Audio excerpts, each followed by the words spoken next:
It's no secret that money shapes American politics, from campaign donations to lobbyists to corporate media funded by advertising money from giant corporations. Money flows through every corner of the American power structure.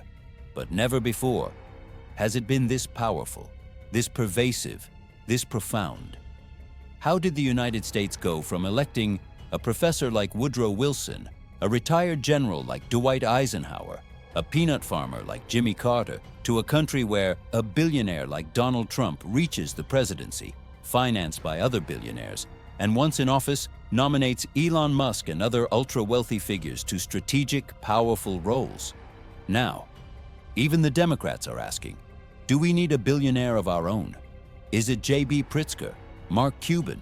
Is America destined to become a plutocracy? In this video, we'll explore how this happened, how it works today, and what the future might look like in the country where money never sleeps. Every campaign costs money, even the local ones, even the ones run by popular candidates, with armies of volunteers. That said, there are 5 main sources of money in American politics. Number 1, self-funding. Some candidates are rich enough to fund their own campaigns, and under federal law, they can spend as much as they want. Presidential races, Senate, House, no limits. Some states and cities try to regulate this, but restrictions are rare and usually weak. Number 2, public funding. Yes, there's public money available, but almost no one uses it. At the federal level, public funding exists only for presidential campaigns, but it comes with strict spending limits. Barack Obama accepted it in the primaries back in 2008, but rejected it in the general election. Some cities and states have their own systems, like Seattle's democracy vouchers or New York City's matching funds. But these are small-scale and far from mainstream. Number 3, individual donations. Any U.S. citizen can donate up to $3,300 per election to a federal candidate. Since primaries and generals are treated as separate elections, that means $6,600 total per cycle. And while that may sound modest, millions of Americans donating $20, $50, $100 can fund entire campaigns. Number 4, PACs and super PACs. PAC stands for Political Action Committee. A regular PAC is regulated. It has to register with the FEC, disclose its donors, and follow strict limits on how much it can give. Now, super PACs are different. They can raise and spend unlimited amounts of money from individuals, corporations, unions, as long as they don't coordinate directly with a campaign. But in practice, many super PACs are run by close allies, former aides, family members. The wall between the candidate and the super PAC is paper thin. Number 5, dark money. This is where things get murky. Dark money refers to political spending by nonprofits that don't have to reveal their donors. We're talking about 501c4 social welfare groups and 501c6 trade associations. They aren't supposed to have politics as their main focus. But that rule is vague, weak, and easy to bend. They run issue ads that avoid saying vote for or vote against, and in doing so, avoid regulation. Often, dark money is routed through these groups and then funneled into super PACs. The result? Billionaires can bankroll elections without ever putting their name on it. The current system of money in politics didn't happen by accident. It was built. One law, one court decision, one loophole at a time. Let's start with Buckley versus Valeo, 1976. The Supreme Court ruled that spending money in politics is a form of free speech. That meant candidates could spend unlimited amounts of their own money on their campaigns, a decision that opened the door to self-funded millionaires. Then came Citizens United versus FEC, 2010. In that case, the court allowed corporations and unions to spend unlimited money on political ads, as long as they didn't coordinate directly with candidates. That ruling created the super PAC era, where billionaires could pour millions into campaigns with no limits, no shame, and very little oversight. The same year, in speechnow.org v. FEC, a federal court struck down limits on contributions to independent groups, giving super PACs their full fundraising power. And then there's Section 501(c)(4) of the tax code, originally written for social welfare organizations. Today, it's used to funnel dark money into politics without disclosing donors. Together, these decisions and loopholes legalized the capture of the American political system. They turned elections into bidding wars and public service into a marketplace.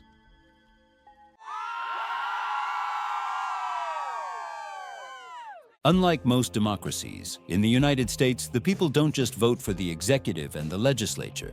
They vote for much more.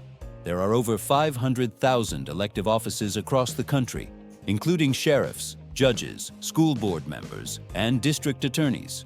And almost all of them require campaigns, and campaigns require money.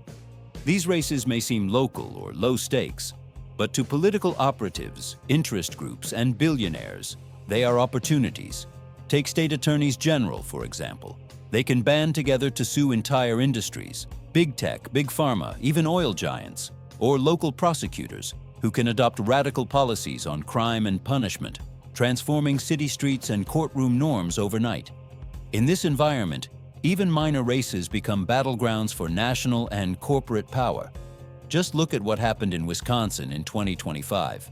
Elon Musk, a top official in Donald Trump's second administration, poured millions into the race for a seat on the Wisconsin Supreme Court. His America PAC and affiliated groups backed Brad Schimmel, a conservative and former attorney general of the state. Musk didn't just fund ads. He used his platform X, formerly Twitter, to amplify Schimmel's campaign and attack the opposing candidate. He even announced a $1 million prize for citizens who signed a petition against so-called activist judges, a move that drew legal scrutiny and public backlash. Despite the spending, Schimmel lost. The winner was Susan Crawford, a liberal judge backed by the Democratic Party of Wisconsin and some of the most powerful donors in the country. Her backers included George Soros, J.B. Pritzker, Reid Hoffman, and even Steven Spielberg. Each donated the maximum allowed under Wisconsin law, and the race became one of the most expensive judicial elections in U.S. history, with total spending exceeding $100 million.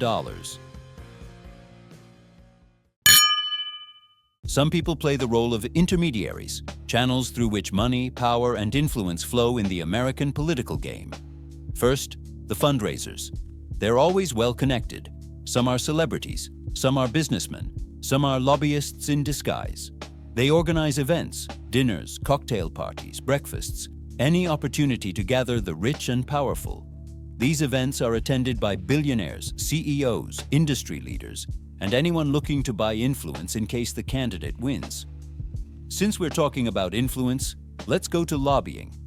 It's legal, regulated, and extremely powerful, especially in Washington, D.C.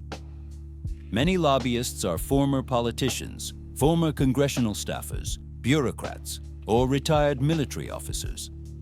They walk through the revolving door, from public service to private profit, selling their experience and contacts to the side that pays better. They work in offices with impressive names, usually located on the legendary K Street in D.C. Their job? To carry the agenda of corporate clients straight into the offices of lawmakers. In return, they offer those lawmakers access to people with money. And the cycle continues. But even lobbyists need to sound credible. And that's where we get to the third layer: think tanks and NGOs. The names say it all. They exist to produce research that supports, sometimes subtly, sometimes blatantly, the interests and worldview of those who fund them. They're often financed by corporations and billionaires, and they rarely have to disclose much. They also serve as holding pens for politicians, advisors, and staffers between jobs, or while they wait to return to government. Because they operate in the shadows, think tanks and NGOs are a strategic way to shape politics long-term, with little public attention. But you know who else stays out of the spotlight and still plays a key role? Campaign consultants. Some are analog, running focus groups, conducting street interviews, filming authentic conversations. Others are fully digital, analyzing real-time internet data, A/B testing ads, and micro-targeting specific demographics with precise, customized messaging. They may not be household names, but behind every major candidate, there's a team of professionals pulling the strings. Not just systems, but people. Because behind every super PAC, think tank, and lobbying firm, there are names, real individuals, with real money and very real influence. Let's start with Charles Koch. For decades, he has built and financed one of the most powerful conservative donor networks in the United States. Through groups like Americans for Prosperity and a vast web of dark money nonprofits, Koch has quietly influenced everything from tax policy to climate denial, and helped elect hundreds of Republican candidates at the state and federal levels. Then there's George Soros. On the opposite end of the spectrum, Soros funds progressive prosecutors, civil rights causes, and voter access campaigns. His Open Society foundations channel money to liberal legal reform efforts, and he's often targeted by conspiracy theories, especially in far-right circles. Next, Peter Thiel. A tech billionaire and co-founder of PayPal, Thiel played a major role in funding the new generation of MAGA-aligned candidates. He personally bankrolled the Senate campaigns of J.D. Vance in Ohio and Blake Masters in Arizona, both of whom campaigned as anti-establishment conservatives with an authoritarian edge. Sheldon Adelson may be gone, but his impact remains. Before his death, the casino magnate was one of the largest donors in Republican history, pumping tens of millions into pro-Israel causes and GOP super PACs. He helped shape U.S. foreign policy toward the Middle East and maintained direct access to President Trump during his first term. And then, there's Sam Bankman-Fried. Before his collapse and criminal conviction, the crypto billionaire donated tens of millions to Democratic candidates and causes, including pandemic preparedness and election infrastructure. He was hailed as a new kind of donor, transparent, tech-savvy, idealistic. But when his crypto empire imploded in scandal, so did the myth of clean money in politics. Which brings us to Elon Musk. Musk was one of the largest financial backers of Donald Trump's 2024 campaign. And after Trump's return to the White House, Musk took on an official role in the second administration. Today, he's seen not just as a businessman or a billionaire, but as a political actor in his own right, a kingmaker, and sometimes a king. With both parties now using primaries for most of their candidates, even at the level of individual congressional districts, the voters who participate in these primaries tend to be the most ideologically extreme. In my view, over the past few decades, this system has pushed Republicans toward economic extremism and Democrats toward cultural radicalism. But there's another element that makes this even more volatile: money. Because primary elections are wide open to outside financing, billionaires from outside the district can use their money to threaten sitting members of Congress. The message is simple: vote the way we want, or we'll fund your primary challenger next time. And incumbents know the truth. They're statistically more likely to lose in a primary than in a general election against the other party.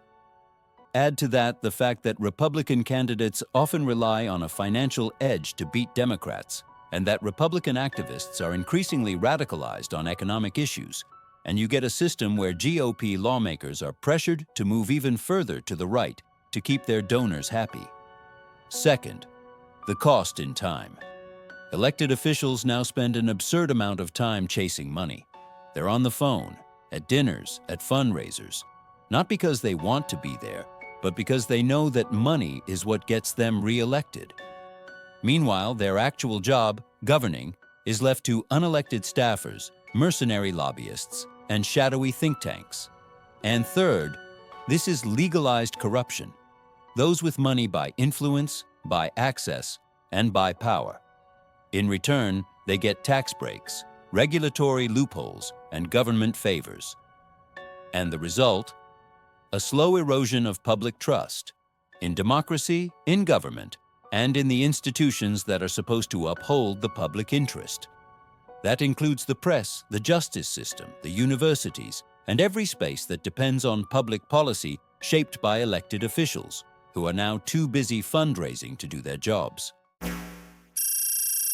There's growing debate among Democrats about the future of their party. Should they challenge the current model of campaign finance, a model that overwhelmingly favors big, organized money? Or should they embrace it fully, even going so far as to choose their own billionaires as presidential candidates?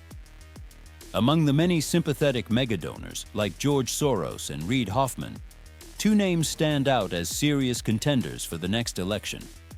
J.B. Pritzker, the billionaire governor of Illinois and heir to the Hyatt hotel fortune, and Mark Cuban, a media-savvy entrepreneur in tech and pharmaceuticals. Both have used their financial security as a platform to criticize Donald Trump, loudly and consistently. But both also hold views that are, in many ways, aligned with the interests of big money.